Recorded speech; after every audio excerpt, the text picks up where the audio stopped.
First on reporter SSK ഫണ്ടിൽ നിർണായക നീക്കവുമായി വിദ്യാഭ്യാസ വകുപ്പ്. കേന്ദ്ര വിദ്യാഭ്യാസ അഡീഷണൽ സെക്രട്ടറിയുമായി വിദ്യാഭ്യാസ മന്ത്രി വി ശിവൻകുട്ടി ചർച്ച നടത്തിയിരിക്കുന്നു.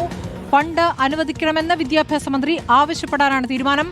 ചർച്ചയിൽ വിദ്യാഭ്യാസ സെക്രട്ടറി കെ വാസുകിയും പങ്കെടുത്തു. ടി.വി. പ്രസാദ് വിവരങ്ങളുമായി.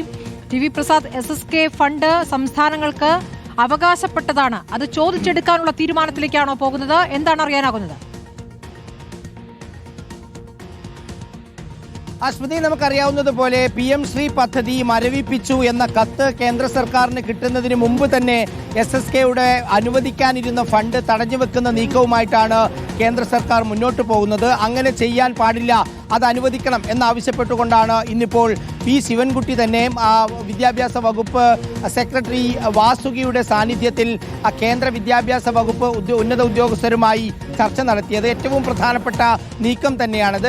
നമുക്കറിയാവുന്നതുപോലെ PM ശ്രീ പദ്ധതിയുമായി സാധാരണഗതിയിൽ ഒരു ബന്ധമില്ലാത്തതാണ് സമഗ്ര ശിക്ഷ കേരള. പക്ഷേ സമഗ്ര ശിക്ഷ കേരളയുടെ ഫണ്ട് കിട്ടണമെങ്കിൽ PM ശ്രീ പദ്ധതിയിൽ ഒപ്പുവെക്കണം എന്നതുകൊണ്ടാണ് നേരത്തെ ആരോടും പറയാതെ CPIയോട് പോലും ആലോചിക്കാതെ വിദ്യാഭ്യാസ വകുപ്പിന് അങ്ങനെ ഒരു തീരുമാനം എടുക്കേണ്ടി വന്നത് എന്നാണ് വിദ്യാഭ്യാസ വകുപ്പ് മുഖ്യമന്ത്രി നേരത്തെ വിശദീകരിച്ചത്.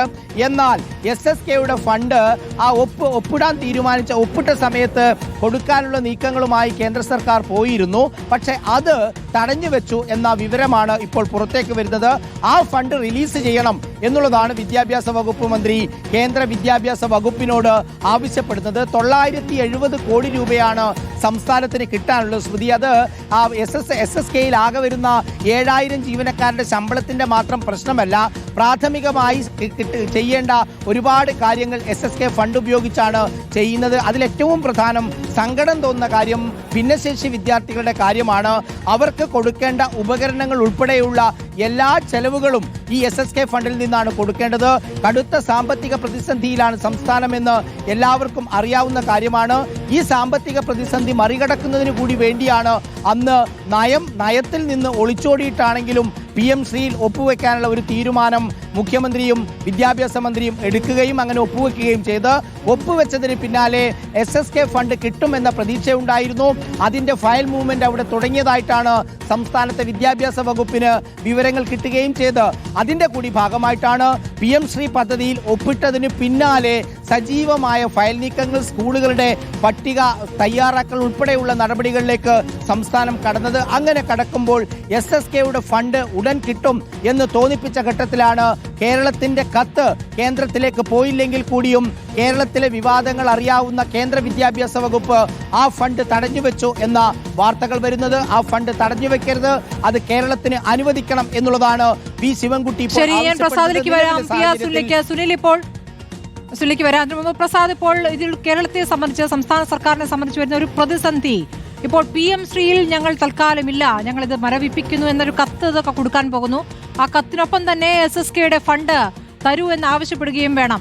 രണ്ടും കൂടി ചെയ്യുമ്പോൾ ഇത് പോക്കറ്റിൽ നിന്ന് എടുത്തു തരുന്നു എന്ന രൂപത്തിലുള്ള പ്രതികരണങ്ങൾ പല കേന്ദ്രമന്ത്രിമാരുടെ ഭാഗത്തും വരികയാണല്ലോ. ഇപ്പോൾ കാവി ഫണ്ട് വേണ്ടെങ്കിൽ അങ്ങനെ പറയൂ എന്ന രൂപത്തിലുള്ള വെല്ലുവിളി സ്വഭാവത്തിലുള്ള പ്രതികരണം അപ്പോൾ മന്ത്രി ജോർജ് കുര്യന്റെ ഭാഗത്ത് വരികയും ചെയ്തിരിക്കുകയാണ്. അപ്പോൾ ഇത് അർഹതപ്പെട്ടതാണ്, ഇത് ആരുടെയും പോക്കറ്റിൽ നിന്ന് തരുന്നതല്ല, സംസ്ഥാനങ്ങൾക്ക് തരേണ്ടതാണ്. ആ രൂപത്തിൽ ആണോ സംസാരിക്കാൻ പോകുന്നത്?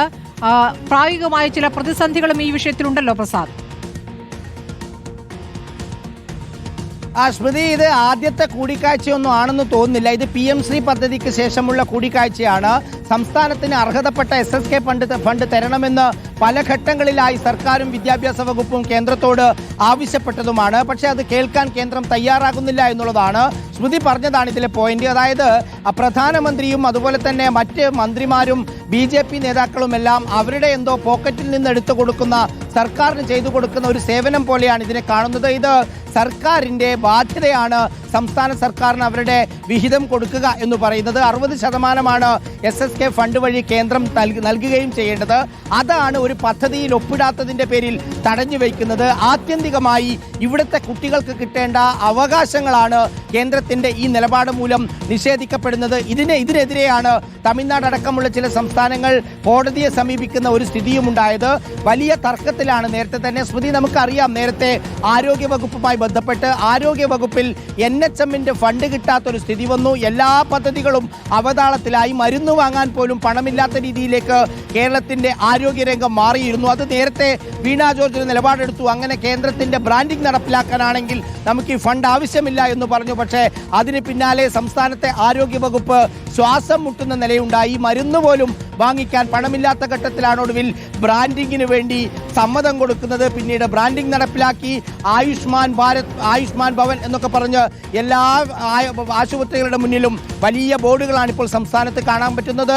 അതേപോലെ തന്നെയായിരുന്നു ഉന്നത വിദ്യാഭ്യാസ രംഗത്ത് PM ഉഷ പദ്ധതി, അതിലും ഒപ്പിടേണ്ടി വന്നു. കൃഷി വകുപ്പിന്റെ പദ്ധതി, അതിലും ഒപ്പിടേണ്ടി വന്നു. പദ്ധതികൾ, കേന്ദ്രം പറയുന്ന പദ്ധതികളിൽ ഒപ്പിട്ടില്ലെങ്കിൽ, കരാർ ഒപ്പിട്ടില്ലെങ്കിൽ മറ്റു ഫണ്ടുകളും തടഞ്ഞു വയ്ക്കും എന്ന് പറയുന്ന കേന്ദ്രത്തിന്റെ ഒരു രീതി, അതാണ് സംസ്ഥാനത്തെ വിദ്യാഭ്യാസ രംഗത്ത് ഇപ്പോൾ വലിയ കുടുക്കായി മാറിയിരിക്കുന്നത്. അതിനുവേണ്ടിയാണ് ശരിക്കും, അതായത് 970 കോടി രൂപയാണ് ഇവിടെ സമഗ്ര ശിക്ഷാ കേരളത്തിന്റെ ഭാഗമായി സംസ്ഥാനത്തിന് കിട്ടാനുള്ളത്. അത് കിട്ടാത്ത സാഹചര്യത്തിലാണ് മന്ത്രി V ശിവൻകുട്ടിയുടെ നേതൃത്വത്തിൽ കേന്ദ്ര വിദ്യാഭ്യാസ വകുപ്പിലെ ഉദ്യോഗസ്ഥരോട് നേരിട്ട് സംസാരിക്കുന്നത്. ശരി.